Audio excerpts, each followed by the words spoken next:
Arsenal are closing in on a first Premier League title in 22 years as they face Burnley at the Emirates. Next year are the managers. Well, the team is really present. It's just is living the moment. It's emotional, really good state. I think the energy level is the right one. We have most players available now. Okay, we lost Ben the other day, but the other ones are coming back as well. So yeah, and everybody obviously is so enthusiastic and so positive about the way that we can finish the season. I think you've got to look at it as an opportunity as well to go, one, to be involved in a game like that, two, to be really be excited about that, and it's a platform to then go and perform. We can't influence everything that's going on around it and all the noise about this game's coming up. But what we can do is make sure, like we did against Villa, it proved last week, that we were still taking the competition really seriously, and that's what we'll do. This is an absolutely huge one on Monday night for Arsenal. They've just come off a huge one, which was at West Ham. What did you make of the mentality of the grit they showed to win that game in controversial circumstances at the end? Yeah, but I think if you're not up for it and you're not motivated to try and win that game, which of course they were, then they shouldn't be in the position that they're in. And credit to them, they found a way, because West Ham were putting everything in front of it. This is a team that's fighting relegation. They had to try and find a way, and credit to Arsenal, they do. And at this point of the season, and teams that might go on and win Premier Leagues, I don't think they're playing free-flowing football. I think it's about getting the job done, all because of teams they're up against, like West Ham, who I mentioned, are in relegation fights. So you've got to find a way, and like I said, that they did in the end. Yeah, I think they are playing the season superbly well. They don't have to win 3 or 4-0 against relegation fodder. They just have to win the game. The controversy, which I think we might see towards the end here, it doesn't matter because it was a foul. It wasn't a situation that should have been something else. But 1-0 Arsenal, boring Arsenal. I think that's how they used to win the. Yeah, it's a wonderful save by Raya there. How do you rate his performances this season and his importance in you know, what is a title push? Fantastic finish. He's done what he needed to do at big moments. The clean sheet, I think it's 18 clean sheets, one in every 2 games. Yeah, what's interesting here, there is a part actually where Raya gets underneath Pablo's arm. So Pablo couldn't move his arm. But I think in the end they got the right decision. It was a foul and therefore Arsenal deserved to win. But going back to Raya, I mean, there's been plenty of games this season. I can't name them the number off the top of my head, but I think it's probably about 6 or 7 where he literally hasn't had a save to make. That's how good the team is in front of him. But when he's been called upon, like the big save he made there against Fernandes, he's answered that call and thoroughly deserves to be in a position to possibly win the Premier League title. There's been big criticism of Arsenal in the last couple of seasons, especially when they've been finishing second. Their mentality, they haven't quite been able to get it over the line. Games like this in seasons before may have, and we've seen them being tripped up by West Ham in seasons before. Does this show that they are much closer to the mentality of champions? Well, only know until the end, till they lift that trophy. And it's true, though, that, I mean, the only reason why people question them, we question them, is because they haven't lifted it yet. Yeah. And once you do, you go, oh, but last season they lifted it. You know, we're only questioning it because it's not been in their hands yet. And I think all the nerves in that conversation will die once they have it. They've added significantly to their squad. They've learnt over the last couple of years. Sometimes you have to go through experiences. You've got to understand that this is a big moment. This is a significant moment. I think they've done that. And again, they're on the verge of winning a double, you know, Champions League final as well. So, but I think they've got an unbelievable squad, and that is a lot of credit to Arteta, putting that squad together, that there's 2 players of high calibre in every position, that when someone comes in, the other one just takes the team up to another level, and I think that's something that you have to applaud them for doing that. A little bit of issue at right back now, with Ben White going off injured in that game. It was interesting to see Arteta move Declan Rice there. I don't think there's an issue. I think they could put anyone there against Burnley and still win the game. I think that's how good they are. They don't, as I said, they don't have to win 4-0. They just have to win the game. The one thing, just touching on what Karen said there, I think the difference between this season and previous seasons has been the manager. His emotion post-match, pre-match, during the match in previous seasons has been evident for everyone to see, whether it's high or low. And I think he's been so calm this year, and I think that has gone through the team as well. Where they've made mistakes, players just carried on. And I mean, Declan Rice is a prime example. Makes a mistake, doesn't fluster, laughs to a little bit, if you like, and then the team go on and win the game afterwards. So I think the temperament of the manager has definitely spilled into the players, and that's why they look so calm at the moment. Yeah, you mentioned Declan Rice then, the conversation obviously for player of the season. Where do you guys think he ranks, and how do you rate the season he's had? He's been unbelievable. I think the moment for me that sums Declan Rice up was when he was on his knees and they just lost to City, and he said, "It's not over yet. It's not over yet." Because he's got a mentality and a spirit and a heart. I don't think I've seen his work rate is unbelievable. And that is just drives through the whole team. When you've got someone like that just puts their body on the line every single time and has that big passion. I haven't even mentioned his technical ability. He's got it all. He really has, and he's worked at it and improved so much. And they wouldn't be where they are without him. Yeah, I totally agree. I think when he signed from West Ham, I mean, it seems ages ago now, there was a question mark on whether he was going to improve Arsenal. I think this season we are seeing the best of Declan Rice. In answer to the question, is he player of the season? No. It's difficult to compare. Who's yours? Yeah, who is your player of the Top season? goal scorer, Haaland. Erling Haaland, yeah.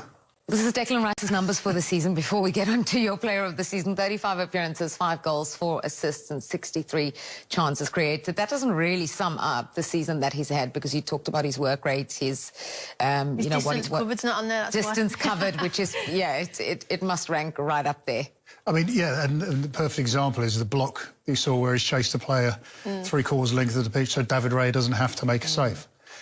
These things don't necessarily come out in numbers on a graph, but what they do is let the rest of your team know that he is giving 100%. Yeah. And again, that's sort of indicative of what you've got on this Arsenal side at the moment. Let's talk about that defence of Arsenal, because, you know, the number of clean sheets, another 1-0 victory in the West Ham game that we mentioned, and, you know, we've already talked about the goalkeeper, but what about the players in front of him, especially that duo at centre-back?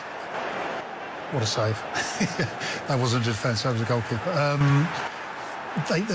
This is wonderful. The last team that I can think of in the position at Arsenal who defended like this was Chelsea.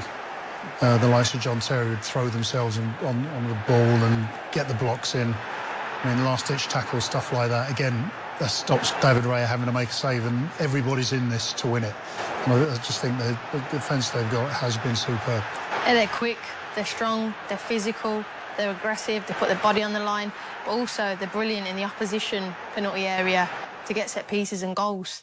That's a massive part of their game as well, and they're colossal, the 2 centre-backs at that. The spine of the team, the goalkeeper, the 2 centre-backs, Declan Rice, just that spine there. And they're an off-the-ball team. Arteta has always been, we defend first, we'll be hard to beat, and we'll get the goals, or the opposition will make a mistake. And they've just grew in confidence on that, and they're amazing. Yeah, least amount of shots on target against, half of what Burnley have faced this season. That's because the defence is so solid. You were so confident, even with the right-back issues, that, you know, they ought to beat Burnley. But if you look at it, and if you look at it in the scheme of things and what's on offer for Arsenal, if you cannot beat Burnley, then you really shouldn't be deserving of a title or in the talk for the title. What could stop them on Monday? Them thinking they've already beat Burnley before they go on the field. But I can't imagine for 1 minute that they will be allowed to think that this game is already won. I can say that confidently here on the chair, but no, I think it's just going to be complacency, which they have not demonstrated once this season.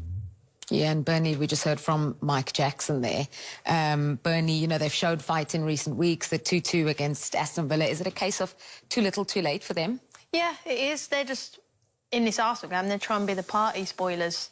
That's all their job. That's what he's saying. You're in a position to maybe define a Premier League title. That's what they're there to do. It's disappointing because I think they've I think it's been also harder because of how well Sunderland and Leeds have done, how quickly and how great they've established themselves as a Premier League team.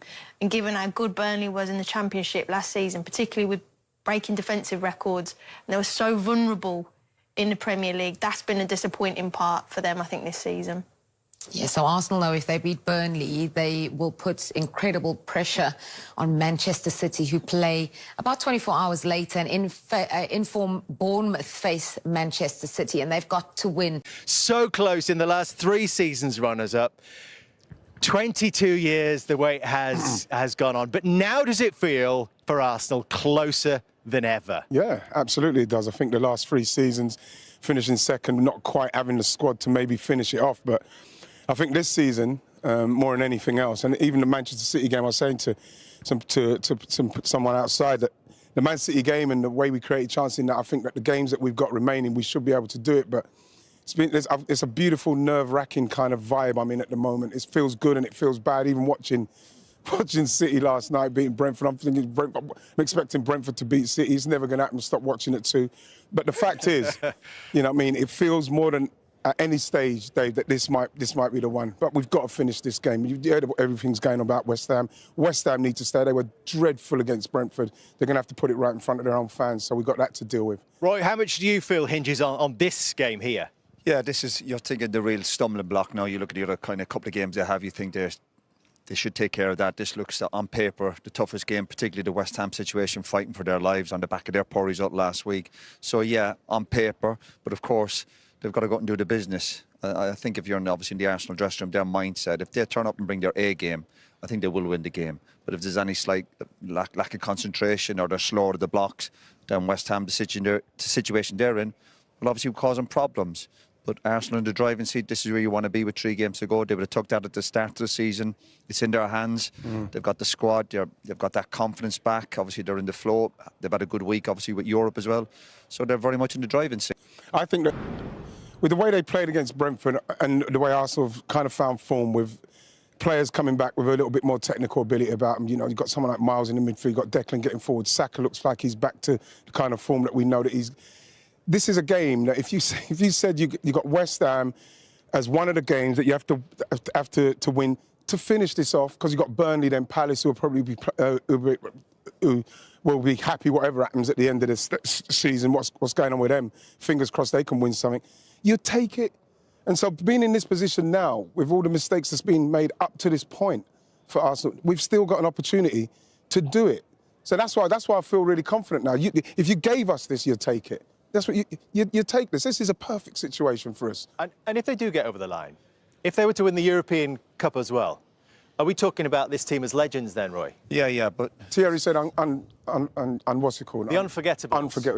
It's a great line. Okay, but let's not get. Listen, let's not get a nickname. Come on, let's have a little while. Let's not throw a nickname in. It would be amazing if they'd done that. How childish is that? But anyway, if they don't win it, what are they? Well, you know, forgettables. Bottlers. Exactly. Yeah, No, you got to focus on the game ahead. You can't get too carried away. I think other teams have done that previously. Maybe Arsenal have done it the last couple of years. But in terms of the squad, the last 2 or 3 years, I still never felt they had that strength in depth, that physicality, that mental strength to get over the line. But there's no doubt in my mind from the start of the season, the recruitment, the changes even in the background, new director of football coming in, etc. They have it. They've all the players, the strength and depth. And the sign of a really good team is what they've got on the bench and players even out of the squad. So they're in that driving position. But obviously don't make the mistake of looking at games in a couple of weeks. They're in the driving seat. Focus on this game. That's key. And if they get over the line here, it's a step closer to winning that title. But don't get too distracted by the games. They're celebrating already out here, I think. I suppose the nice thing, Ian, or not, about that moniker, the Unforgettables, I suppose the point is if they don't get over the line, as Jamie says, what do we think of them then? Is the only way to be remembered by actually lifting this thing? Yeah, ideally. I think that if they can lift this, and like you look at the games that they've got left, let's face it, they should do it with the squad that we've got. But in respects of, like, you know, the names and all that, this team could go down if they finish this season. We'd like it to finish as probably the best in Arsenal's history with what they've done. I'd say what Mikel's done up to this point, what he's brought this team to become, and they're finally looking like they might get over the line. Yeah, you have to say that. I wouldn't think about what it's like if they don't do it, But the one thing I know that if they don't do it is that they'll be going again next season trying to do the both of them again. That's the main thing. We're in a place where I don't think we've been in the last few years with Arsenal, where it's now in our hands to completely finish it with 3 games to go. They've got the strength of depth. Without a doubt. They've got all the options. I mean, Mario, I'll start with yourself. I mean, how crucial is this for Arsenal? Because there's a few people, I think, within football that kind of feel like with this Arsenal squad and with Mikel, that perhaps get this over the line and the floodgates of more titles could really start to open for them. Yeah, definitely. I mean, like, look, this is also the last thing that everybody's waiting for, right? Because, you know, if you get that close every season, now they want to say, like, okay, get us over the line, because then you break the momentum and say, like, okay, we are the real deal. And that is the question that everybody has, including myself. I'm waiting to say, like, hey, are you going to do it? Because they were on the cruising moment, and then they allowed City to get back into the run. And it's by themselves. They did it first by themselves leading, and they did it by themselves getting them back on track. So in a way, I feel like winning it for them is going to be very important. And you know how the Arsenal fans are. Oh, man, if somebody's cocky in London, it's Arsenal.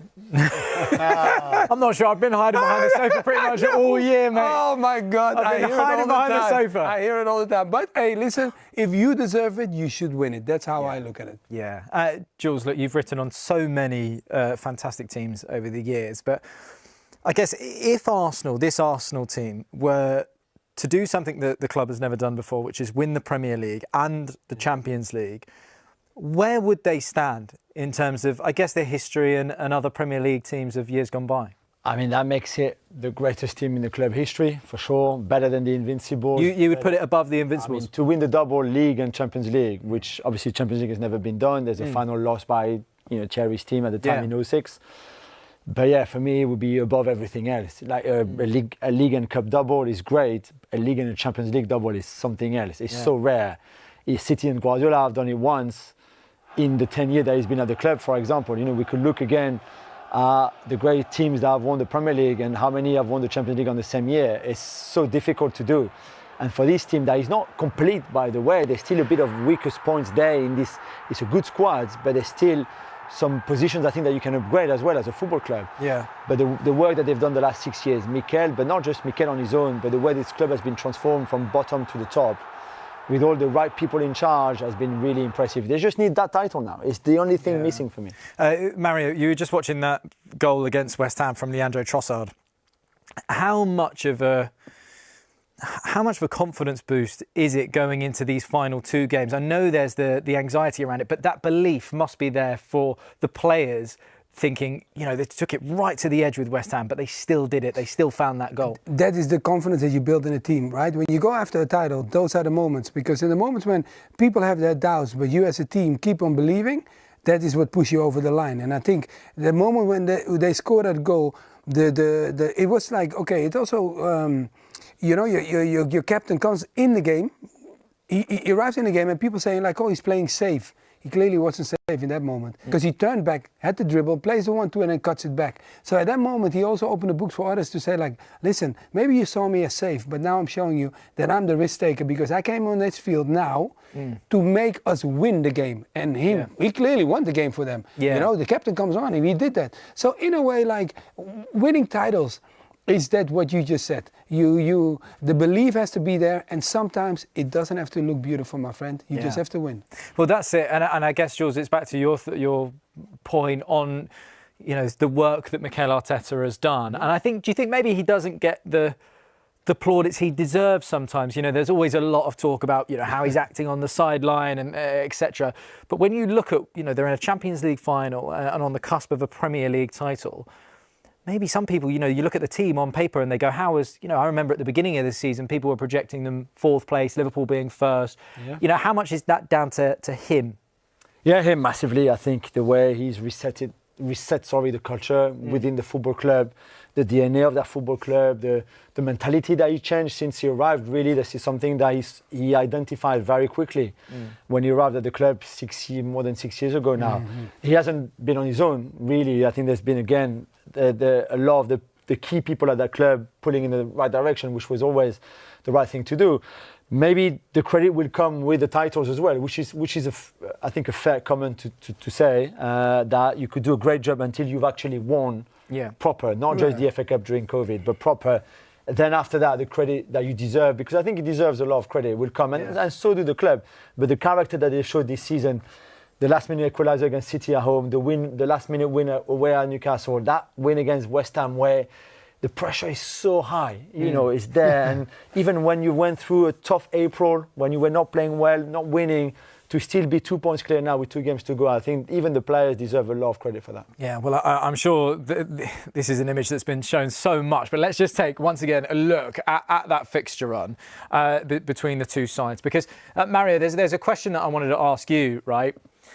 So, Arsenal, let's say, for argument's sake, they get through the test of Burnley at home on Monday. How many of the Arsenal players might be saying to themselves, shall we meet up to watch Tuesday, Bournemouth versus City? Do you think they'd say that? Because there's a chance that, you know, something happens there, they win the league on Tuesday. Yeah, but you know what the thing is? I don't know. Like, if I go back to my own experience, you understand, I didn't win it in England, but I won it back home. But going back home, it was like, you always keep your eyes on what the opponent does. You understand? You don't want to do it, but you're doing it. Because it's something that happens to you is without you want to do it, but clearly after the game you're like, hey, you know something? You know something? You know, it just happens. Yeah. And trust me, if you're my teammate, you're getting a text if they lost. I'm like, dude, have you seen? Do you think some of the players might meet up and... Definitely. Yeah. Do you think that would be the vibe? Well, you know, you never know. No, like, if you look, okay, if there's a chance that you're champions, you have to. And you're it's my okay. buddy. Yeah. If it's not happening, it's what not. team? If I hang out with you all the time, you think I need to wait till I see you? No, we are seeing each other.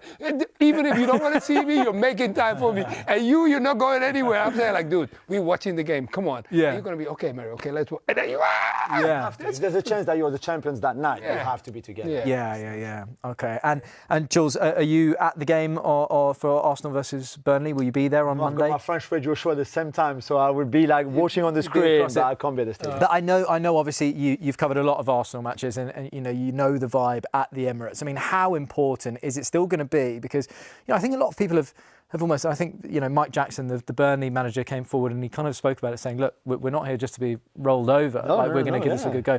The atmosphere on Monday at the Emirates. How important is a goal? Maybe within that first 45 minutes. Yeah, but even if it doesn't come in the first half, everybody still has to believe. I expect the atmosphere that we saw in the second leg against Atletico Madrid. Yeah. This is the kind of atmosphere that has to be. This is like a cup game. It really is. It's like a Champions League semi-final, second leg, quarter-final, second leg. This is how Arsenal fans have to see it. They have to go to the Emirates thinking like, this is a knockout game, really, because this is what it is. And I think the atmosphere will be great. And if the atmosphere is great, the players will be up for it. And, I think Arsenal will win this game and be in a very strong position then to be champions. OK, well, the team chasing them is, of course, Man City.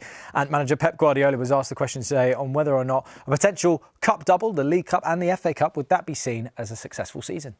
This is what I said before. It depends on the value that the season is good or bad. It depends on the trophies you lift. Sometimes you don't lift trophies and the season has been successful. Sometimes you live and the season was really, really bad. So I said weeks ago, the season has been really good. Really, really good.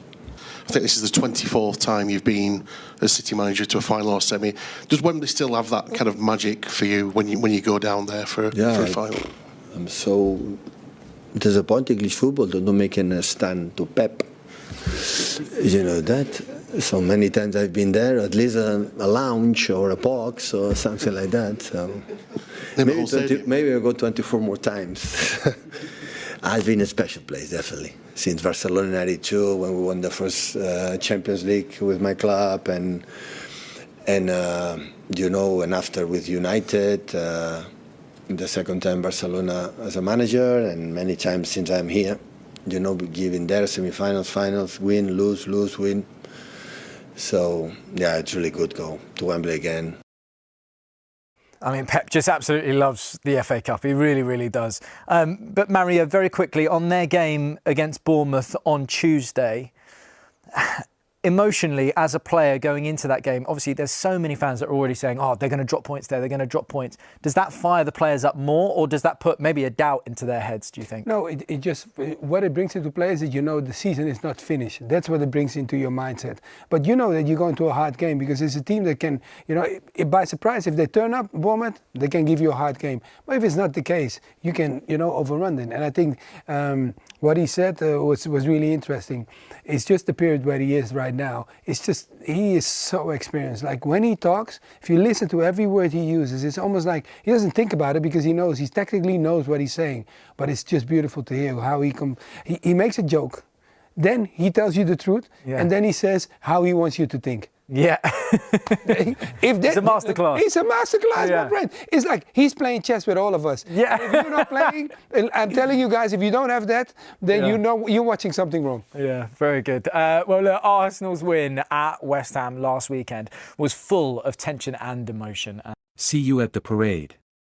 This is our time. Arsenal is on the verge of victory as the 2025-26 Premier League season rushes toward its thrilling climax. Mikel Arteta's team will play already relegated Burnley at the Emirates Stadium on Monday, May 18, 2026, in a game that might put them one step closer to winning the league for the first time since 2004. With 2 games left and the Gunners leading the table with 79 points, 2 points more than Manchester City, a victory here would put tremendous pressure on Pep Guardiola's team. The Emirates is expected to have an electrifying vibe. Supporters have been waiting for this moment for 8,035 days, or 22 long years.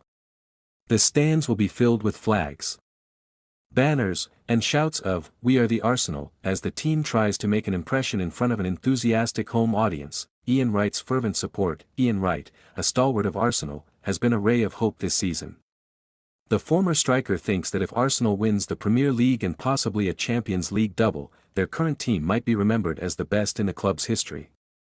Wright has boldly asserted that, with a flawless run-in, they could even eclipse the storied 2003-04 Invincibles. Wright recently stated that the club has the mindset and skill to creep over the line or win handily. Fans are genuinely moved by his zeal, and many of them echo his exhortation to make it happen. Wright's previews, which range from Sky Sports appearances to AFTV debates, encapsulate the optimism and faith that permeate Arsenal supporters. Why Arsenal will rule. Burnley is a significant underdog going into the Emirates. With just 21 points and a goal differential of -36, the Clarets are currently in 19th place and have already been demoted. They have suffered greatly against elite teams throughout the season, and their away form has been dreadful. Arsenal, on the other hand, has the top defense in the league, giving up just 26 goals, and an impressive home record, 14 wins, 2 ties, and just 2 losses at the Emirates with 40 goals scored. They have recovered well in recent form, demonstrating the fortitude Arteta has ingrained in them. Arsenal's main advantages are tactical mastery. Arteta overwhelms inferior opponents with his disciplined, high-pressing tactics. Anticipate early possession control and dominance. Star performers, Victor Gyökeres, a goal threat, Bukayo Saka, and Declan Rice, a serious contender for Player of the Season, offer firepower. Despite a hectic schedule, the squad's depth permits rotation mentality. This group has reached adulthood. Compared to other seasons, they have managed the pressure of the title battle better. Online memes with a Michael Jackson theme have been sparked by Burnley's interim manager's pledge to fight for contracts, reputations, and pride. Thriller at the Emirates. But history is on Arsenal's side. They won the rematch 2-0, and their recent H2H records demonstrate their superiority. Arsenal 3-0 Burnley, or a more forceful 4-0/4-1, is the predicted score. It seems likely that there will be several goal scorers and a clean sheet. Pep Guardiola's reaction to the title race. Manchester City is still a threat. With his usual brilliance, Pep Guardiola has kept his team in the running, recently closing the gap with impressive outcomes. However, the City manager's responses have been realistic, recognizing Arsenal's dominant position depends on them. There won't be much to do or discuss if they win 2 games. We can only be present in case something goes wrong. Guardiola is aware that his team needs to win the remaining games in the hopes that Arsenal will falter. Arteta, on the other hand, maintains a laser-like focus. We prepare in the best possible way to beat Burnley. Just 3 points, no distractions. Outlook for tactical and team news. Ben White may be missed by Arsenal, but they have enough cover. Burnley's lack of quality makes it an uphill task, but they will probably sit deep and search for set pieces or counterattacks. Anticipate a dominant midfield and lots of opportunities from Arsenal. This match is about momentum, belief, and history more than just 3 points. A significant victory might spark the championship celebration and send a message throughout English football. In conclusion, the wait is almost over. Arsenal has everything they need to take a major step towards Premier League triumph, including a rocking Emirates, Ian Wright's resounding support, and a team created for this moment. Burnley will fight, but the Gunners are just playing at a different level. The 22-year drought may end on Monday night, or at least begin to do so. An open-top bus procession through North London is what fans are envisioning. It's our turn, COYG.